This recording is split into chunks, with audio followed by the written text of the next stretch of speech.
Welcome to the Evidential Faith podcast, where a father-son duo explore the scientific, historical, and philosophical evidence for the God of the Bible. The goal of this podcast is to encourage believers and challenge skeptics to consider the reliability of Jesus in the Bible. All right, welcome podcast world to the first episode of our new podcast, Evidential Faith. My name is Jake Nash, and with me is my co-host, also my father, Troy Nash. So this podcast is something that we have talked about for a little bit, and we're excited to jump into it. I figured today we would just talk about what this podcast is, what our goal with this is, and then we could tell our stories a little bit so people know where we're coming from. So Dad, I guess you could go first. Like, what's the first reason that you wanted to do this podcast in the first place? Yeah, so for me, in this podcast we're gonna talk about the evidence for God and the evidence for the Bible, and really this is a kind of an introduction to some apologetics, and what it has done for me is it has strengthened my faith a lot, and I've just found it very helpful to have evidence that I can fall back on, and I think the thing that we are called to do as Christians is to make disciples, and we are called to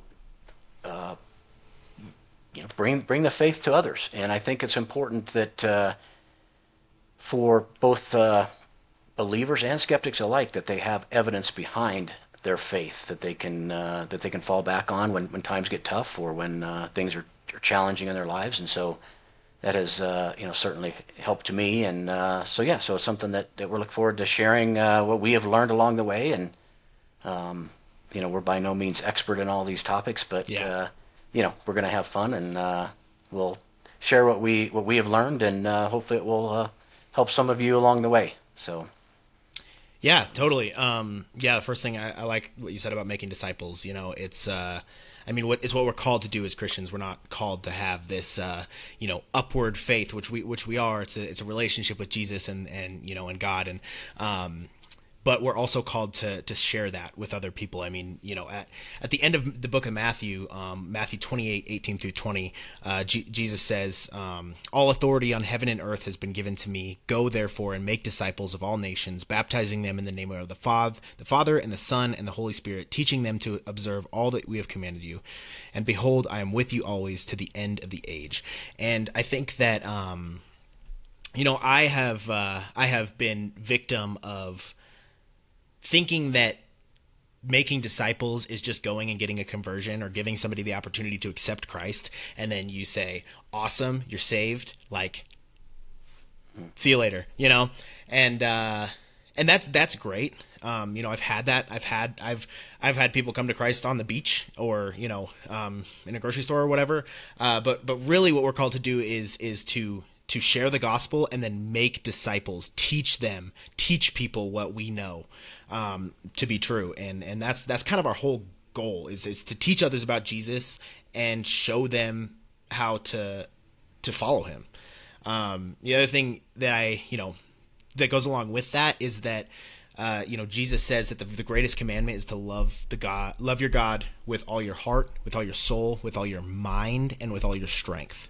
And I think that's what we want to do. Our goal is really the mind part of that in this podcast is to give reasons and critical thinking to help people worship God with your mind, because he's given us the ability to think critically and to make decisions and to think with logic, and we can use that to point to the evidence for him. Mm-hmm.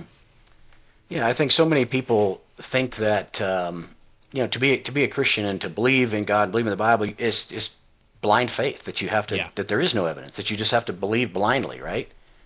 Well, I mean, there's nothing really that could be further from the truth. There is a lot of evidence out there, and maybe, like me, I hadn't explored it up until just a few years ago. So we're excited to share that evidence with everyone, and hopefully they can realize it's not just blind faith. There is reasons to believe, and we're looking forward to sharing that with people that already believe and those that are skeptics. So why don't you talk a little bit about why you think someone that already believes, why they should even explore apologetics and evidence for their faith? Yeah, no, that's a great question. I think it goes to what the Apostle Peter said in 1 Peter 3:15. It says, "But in your hearts honor Christ as Lord, as holy, always being prepared to make a defense to anyone who asks you for a reason for the hope that is in you. Yet do this with gentleness and respect." There's emotional experiences, spiritual experiences that make you come to Christ are awesome, and I've had that, and I've had deeply spiritual experiences with Christ. But on top of that, I don't think anyone's going to come to Christ because you say it feels amazing and you have this beautiful relationship. Like, that's great for you, but not for me. And I think that's where I was for a long time, was like, why? Okay, cool, but people believe in Buddhism or Hinduism or atheism is a worldview, and that's good for them, and so, like, your own personal experience is definitely something, and there's power in your testimony for sure. But at the same time, I think that to have a real belief that's solid, you have to have evidence behind it. And when somebody asks you, why do you believe in Jesus, it's got to be something more than just because of my personal experience. Because honestly, I mean, nobody can take that away from you, but nobody can prove that either. Right. So having concrete evidence for what you believe and why you believe it is something the Bible commands for that. So that's what I think. What would you add to that? Well, I think, especially for young people out there, maybe they were brought up in church, going to church with their parents, and maybe they don't, know exactly why they believe. They were just taught to believe. And I think, at least in my experience, and from what I've understand from a lot of other people too, is that churches don't always equip you with, great evidence for why you can believe.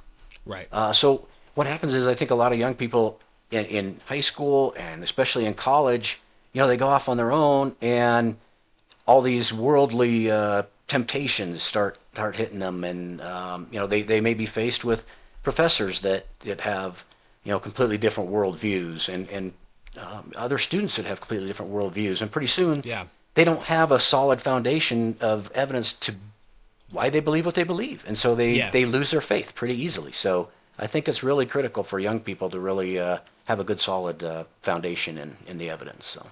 No, I totally agree. I'm 25, and so being in that, out of college, like I know so many people that grew up Christians that are no longer Christians because they never knew why. They never knew what they actually believed. It was always their parents' faith, and they never made it their own, and they never explored why you should believe in Jesus.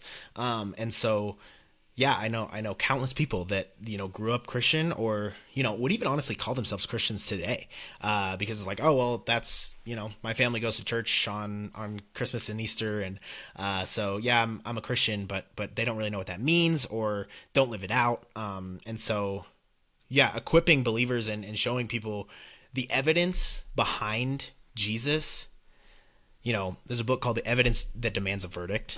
And when evidence is good enough, it makes you have to make a decision. And Jesus doesn't allow, and we can get into this later, but Jesus doesn't allow you to think, he's a good teacher, but, you like his morals or whatever. Like, Jesus doesn't give that room. He's either Lord or he's a liar or he's a lunatic, as C.S. Lewis would say. So you have to make a decision, and that decision has to be all in or all out. And so what we want to do is to equip believers.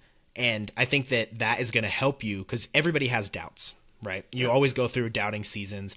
And I think we can get into that. We're going to share our testimonies a little bit today. And, and so we've both been through some really, really hard things. And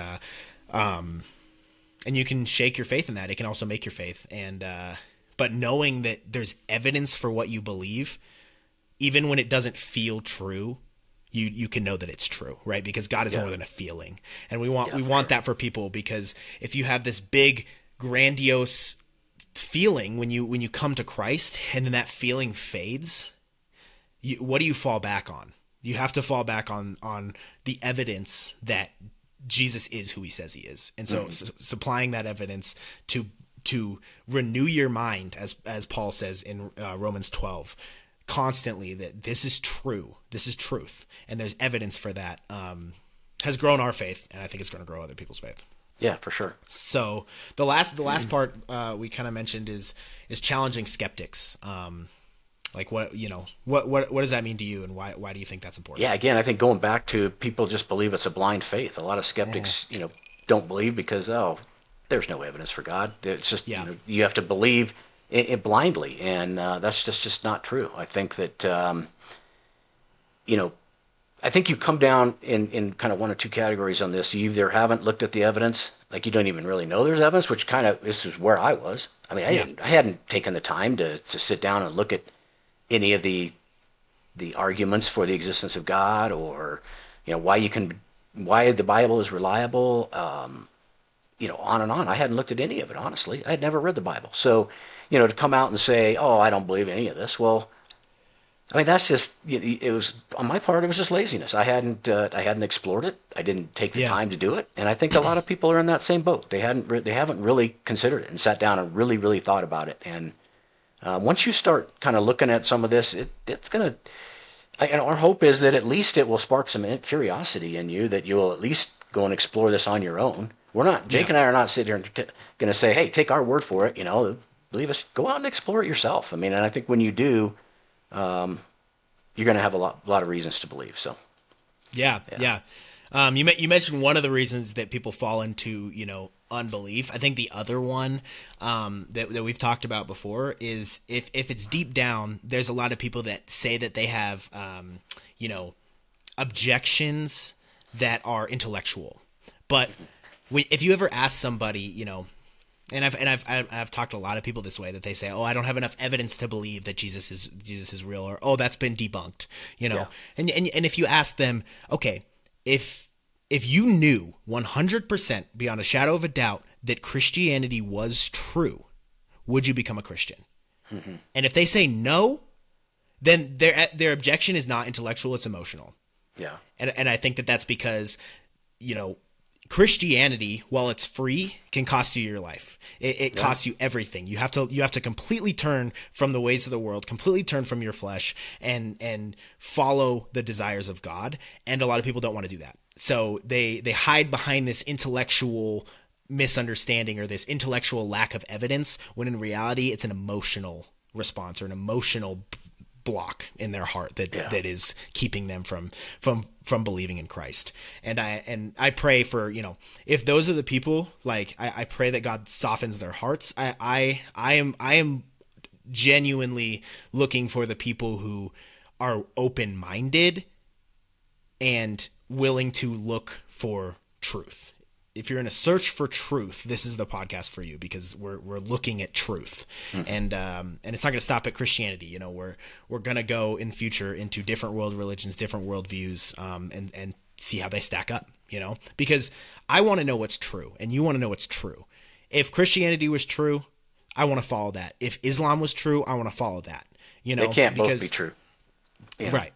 Right. It's because they teach opposing things. Right. Yeah. But whatever is true, there's going to be something that's true. And I want to follow that because there's implications to truth, especially religious implications, not only for the way that you live, but eternity. And so if there is a God, I want to know him, and I want to know how to follow him. And that's our goal. Yeah. And, I think along that vein with challenging skeptics, the Bible even addresses this. In Romans 1, it talks about people who say there's not enough evidence for God. Paul says, "For what can be known about God is plain to them, because God has shown it to them. For his invisible attributes, namely his eternal power and divine nature, have been clearly perceived ever since the creation of the world in things that have been made, so they are without excuse." There is abundant evidence for God. And so saying that there's a lack of evidence is, I think it's a cop-out, and you fall into one of those two categories. And I say that with all love, because I used to be that, and I know you used to be that too. Yeah, for sure. So yeah, that's our goal, that's our heart with this podcast, is to make disciples, is to equip believers, and to challenge skeptics. And we do that out of love, because we believe that this is the truth, and we've come to that on our own through our own investigation of the evidence.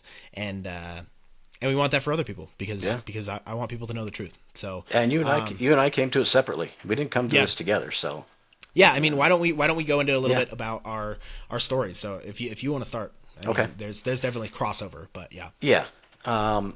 So I didn't grow up going to church. I didn't grow up with Jesus in my life. Look, I have wonderful parents. They did a great job of raising us and providing for us and loving us. And I had a great childhood. I had no reason to say otherwise. Yeah. But I didn't, Christ, the Bible. We occasionally went to church, maybe Christmas and Easter.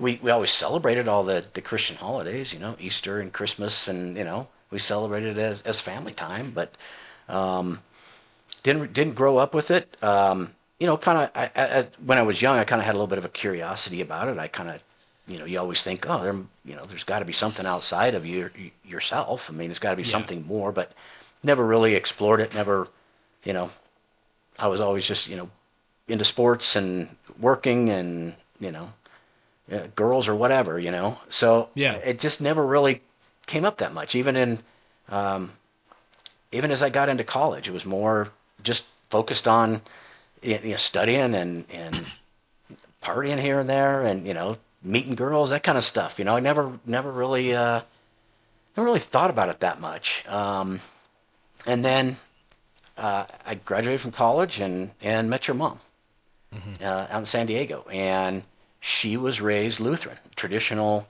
Lutheran church, and she grew up in the going to church. Her aunt was the choir director, and her mom was very active in the church, and so their whole family went to church, and so that was something new for me. I was open to it.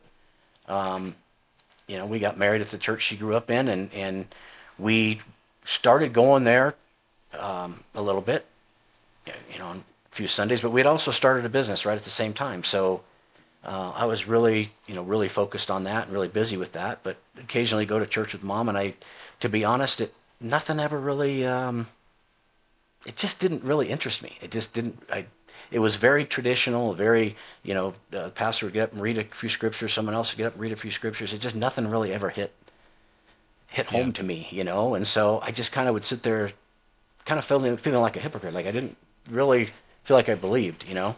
Hmm. And then we started having some things in our life that just kind of really started rocking our world. And the first one was Robin's younger brother kind of died pretty suddenly of a rare disease, and he was 29 years old. We were young. We had your sister Carly at the time, and it just really it hit hard. I mean, here's a young Christian man, a Christian family, and he dies suddenly of a rare disease. And for your mom, it kind of had the impact of, oh man, I really need to focus more on my faith and really Yeah. explore my faith in this. And it kind of you know had the opposite impact on me.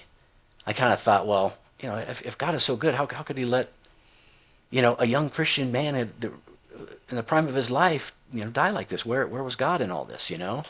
And then it didn't end there. It was Robin's mom, would have been your grandmother, died Yeah. a couple of years later, and she was in her 50s. She died, from some complications of a stroke, and again, it just really shocked us, and it again, it had the impact on your mom of kind of deepening her faith some more. And we were really busy at the time too with our business, and so for me, I kind of just focused on that, and focused on you and Carly, and And how old was I when my grandma died? so you would have been like right around a year old, Yeah. we were two, maybe two at the most. But it was also right around that time too that your mom discovered that she had a lump on her breast. Yeah. And so that was her first diagnosis of cancer was right around that time. So we had these three huge impacts in our life that just kind of made me kind of shut down from God. I'm like, there, you know, if God is real, he is cruel, because he's Yeah. really you know, impacting our lives in a very very negative way. And so your mom kind of had the opposite effect. She really kind of wanted to start diving into going to church more, and really growing in her faith. And so we just kind of she went to church, and we kind of raised you and Carly to not push it on you guys. We didn't want to force you to go to church. We wanted you to come to your own decisions. So we didn't push you guys to go at all. And I didn't keep you from going, or didn't try to talk you out of going. And I didn't try to talk your mom out of going either. It was just we just kind of had our own separate conclusions from it, I guess, at that time. So then, Did go ahead. sorry, did mom ever, have spiritual conversations with you, over the years? A little bit. To be honest, we didn't talk a lot about it. Yeah. She kind of knew how I felt. I shared with her, how I felt. Like I just didn't. It didn't make sense to me. I don't understand it. I don't understand why. Why would God allow this to happen? And that was a really hard thing for me to get Yeah. over. So fast forward a little bit after her initial cancer treatments of surgery and chemotherapy and all.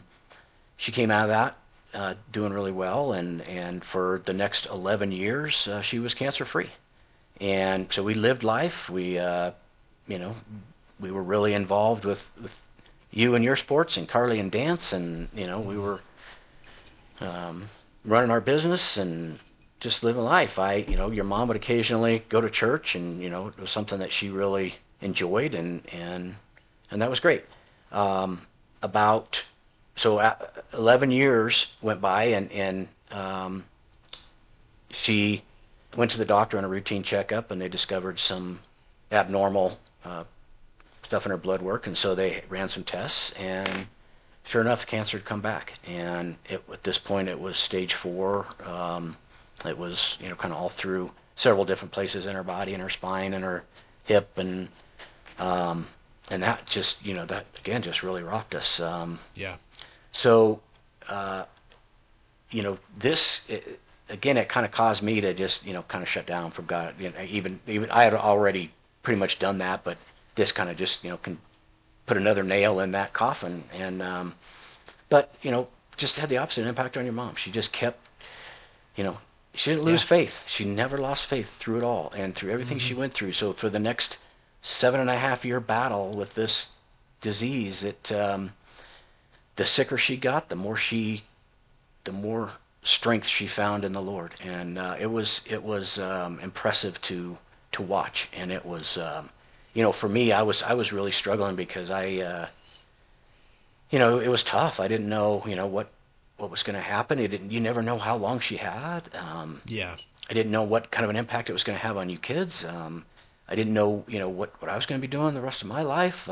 So I was really struggling at that time. I didn't really know where to turn, or what to do. And then about, I think it was probably a year and a half before Mom passed, Carly told me that she had started exploring her faith and started going to church. And she had told me that it was really helping her. And she asked me to go to church.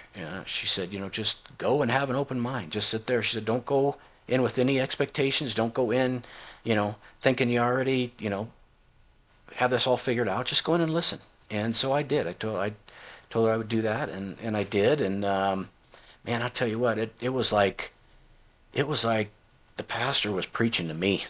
Yeah. I mean, there were just so many of his sermons were just hitting home. And now I realize that that's the Holy Spirit just convicting me, that things in my life that I was doing, that sins in my life that I needed to repent of. And just, yeah, it had a huge impact on me. And then the pastor at that church, he and his wife had a really serious scare with their oldest son. And he had a sinus infection that went to his brain, and it had to require emergency surgery. And they were in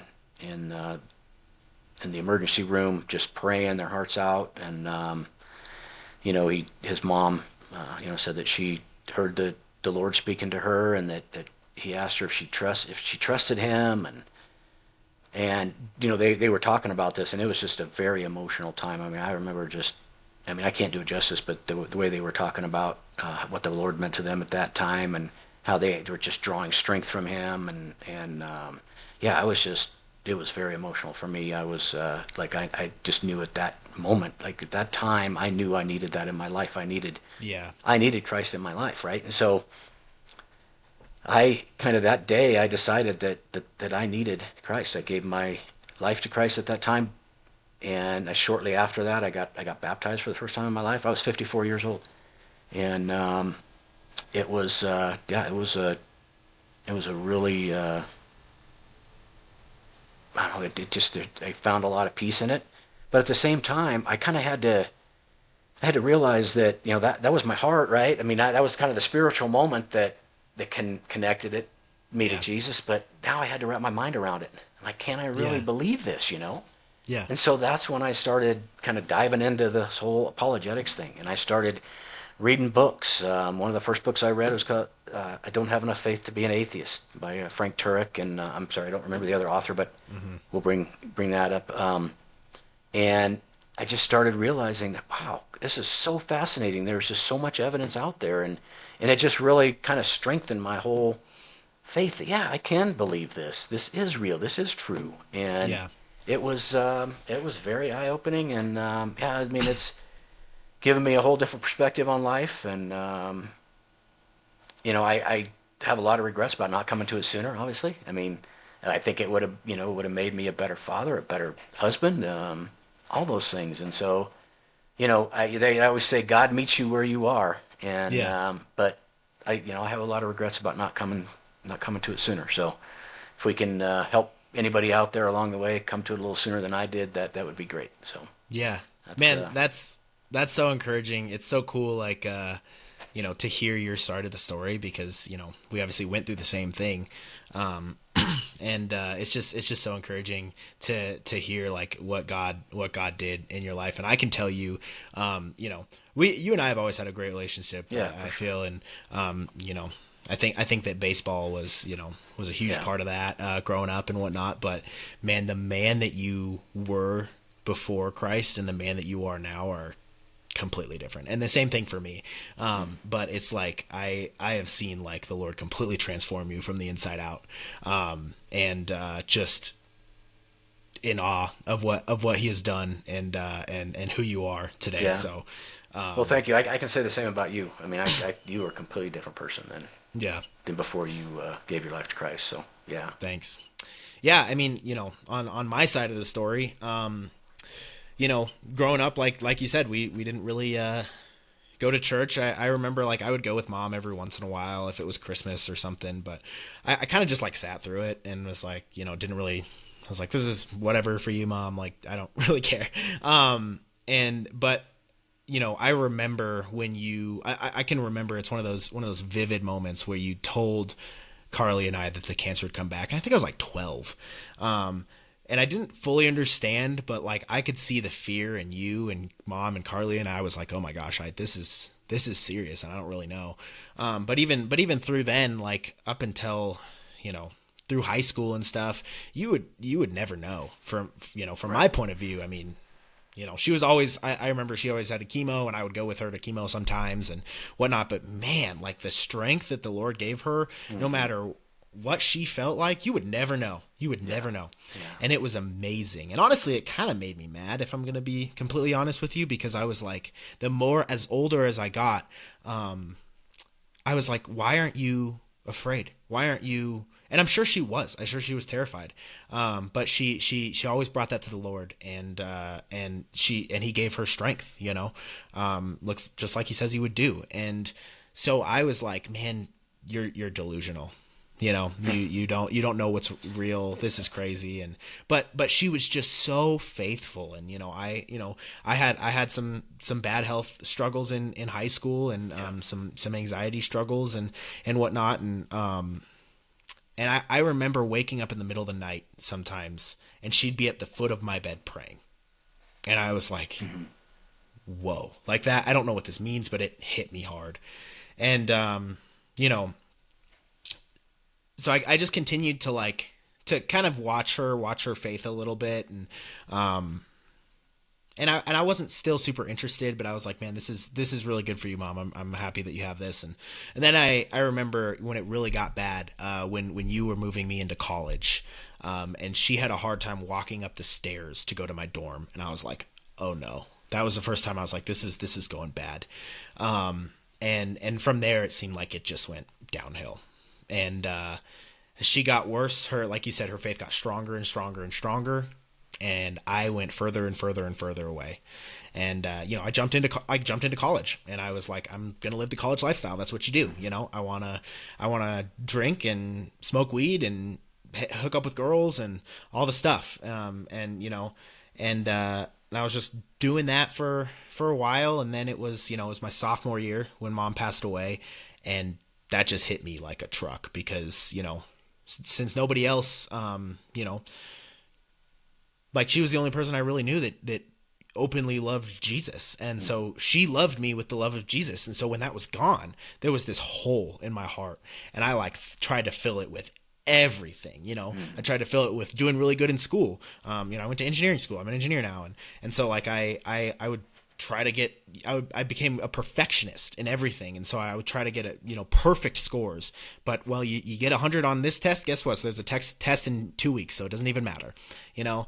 And, so I was like, okay, you know, that's not going to do it. I'm going to party really hard and get drunk and do drugs and, you know, hook up with girls. And I just I just went further and further and further down into this hole. And, I woke up one day and I was like, man, I don't know who I am. And, you know, I think my mom would be ashamed of me, and I don't know what is going on. And so I was like, you know what? I've tried everything. I'm gonna try this Jesus thing. I'm just gonna see what it's about, because apparently my mom really liked this. And so I still have it. I still have the Bible that she gave me. It's all marked up. I don't use it anymore because it's falling apart a little bit, but it's on the shelf tucked away. And there's a note in the front of it. Maybe I'll bring it out one of these episodes. But and I honestly opened the Bible that mom got me to see her handwriting and read the note. And I read the note, and then I just flipped open, and by the grace of God, I flipped to John. I didn't start at Genesis. Don't ever do that. Yeah. And I started reading John, and I started reading about Jesus and who he was. And I was still in that, you know, that questioning of how could a good God, like my mom was the best person I ever knew, and how did this happen, and why would a good God, like this Jesus guy seems really good, but like, why is this happening? And I remember I came to this one verse, John 16:33, and it says, Jesus is talking, and he says, you know, I've told you these things so that in me you may have peace. In this world you will have trouble, but take heart, I have overcome the world. And in that moment it clicked, and it was like, that's the hope that my mom had. Yeah. It was that this Jesus is bigger than anything that you might face in this world. And he can get you through anything because he's overcome death itself. And I was like, all right, you know what? I don't know what this is. I'm going to keep going. I'm going to keep reading. I'm going to try to figure this out. And I was honestly doing it by myself. Like nobody knew that I was doing this. And God must have told my friend, Andrew. And because he somehow knew. And Andrew is still one of my best friends, and he's one of the smartest people I've ever known. And he was a Christian, and I remember him, you know, talking to me about it every once in a while and inviting me to church and stuff in college. But at some point he knew, and he confronted me and was like, "Are you reading the Bible?" I don't know how he knew, but I was like, yeah, I'm trying to figure it out. And he's like, would you like to come to this Bible study with me? And it turns out it was the CSU baseball team's Bible study. I had not played baseball in college. I thought I was going to for a long time, ended up not playing baseball. But then God was like, nope, you're bringing them back into the baseball kids. So I was like, it was like all the baseball kids and then me. And I also dragged my roommate along with me because I was like, I'm scared. I don't know what I'm doing. So, and over the course of, a year, those guys poured into me, and, they just showed me the love of Christ, and, you know, taught me things, and just walked alongside me, and gave me grace. And there was so much sin in my life, and I was just so far, but they were just teaching me about Jesus. And then one day, they were going to this big conference in Dallas, where this student ministry that they were a part of, and they were like, "Hey man, you want to go?" And I was like, "Yeah, like I don't have anything else to do, you know." So we went down there, and it was awesome, but there was this one. It's like the second day, there was this one message by Jonathan Pokluda. He's a huge pastor in Waco, Texas. He's got a podcast called Becoming Something. He's awesome, and he was at this conference, and he was giving a talk, and he asked the question to the 3,000 people that were there, and it was like, if there was on a scale from 1 to 10, how sure are you that you're going to heaven? And I was like, man, I'm a 0. Like, everything that I've done, there's no way.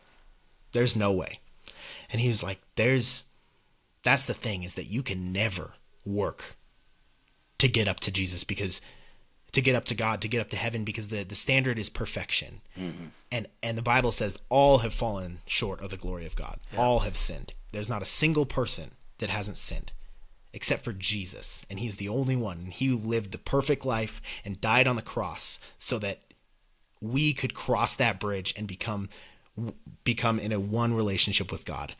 Yeah. And it's a free gift. And all you have to do is accept the gift. And in that moment, I was like, this is my time. Like I felt God. I was like, this is it. This is what I need. And that was a year and a month after Mom died. And like at that moment, everything changed. Yeah. And sins I remember that conference very clearly. You coming back, and you told me, I said, how was it? He said, Dad, it was life changing. You know, it changed your life. Yeah. I mean, sins, like addictions that I had for years, were just gone. And it was incredible. Mm-hmm. And, I'm not going to say that like ever since then life has been super easy, because life is really hard. And we both still miss Mom to this day. But like the hope that I have in Jesus is something that can overcome anything. And that's why we're so passionate about this, because like we've experienced it, and that's what we want other people to experience. And as I've grown, like the same thing with you, I had this emotional response, but I'm an engineer. I'm a very logical person. And so, I had to come up with evidence. I can't just believe something to believe it. And it was encouraging, because some of the smartest people I knew were Christians. And so I was like, okay, there's a lot of smart people that are Christians. There's something to this, And so I went on this journey of apologetics and theology and discovering what I believe in. It's just bolstered my faith more and more and more. And now it's like I have to share it with everybody. Yeah. Because it's true, and I want everybody to have that. And yeah, I mean, gosh, it's just, Jesus is life-changing, and it's so awesome to talk about him, because we sit here like completely different people, and he changed like all those guys in the baseball Bible study. All of them were in my wedding. Like, they're all my best friends. Like, one of them had a baby literally yesterday. That's awesome. Like his dog is at my house right now because he just had a baby. Like, praise God for that. And it's so awesome to see the life change. And that's what this podcast is about. We just want to give evidence, because then you can make your own decision. And the Bible says, you will seek me and find me when you seek me with all your heart. And that's our prayer. That's my prayer for everybody that listens to any episode. Go in with an open mind and seek God, because he's not hiding. He's not hiding. If you seek him, you will find him. Yeah, for sure. Yeah. I mean, ultimately, it's we want to see more people be saved. Yeah. So that's really what it boils down to. And as a Christian, we believe in heaven and hell, and we want a lot fewer people to go to hell. So yeah, let's see what we can do in the coming episodes here. So yeah, man, I'm excited. Yeah. Anything else? No, just thanks for you brought this up, and you're like, hey, Dad, let's do this. I'm like, okay. Yeah, no, it's gonna be great. It's gonna be so fun. Thanks for bringing it up, and thanks for your just your passion and your your love of Christ. I mean, it just it shows for sure, and you're I look up to you a lot in this. I really do. So thanks, appreciate that, and you too. You're a huge role model for me. So, well, if you made it this far, thanks for listening, and maybe we can give them a little taste of what's next. I think the goal is to do some series of episodes, and I think we're going to start with different arguments for God, scientific arguments, and the arguments for design, the moral argument. And we'll get way into those, but if you made it this far, thank you so much for listening, and we'll see you next time. Until you next time.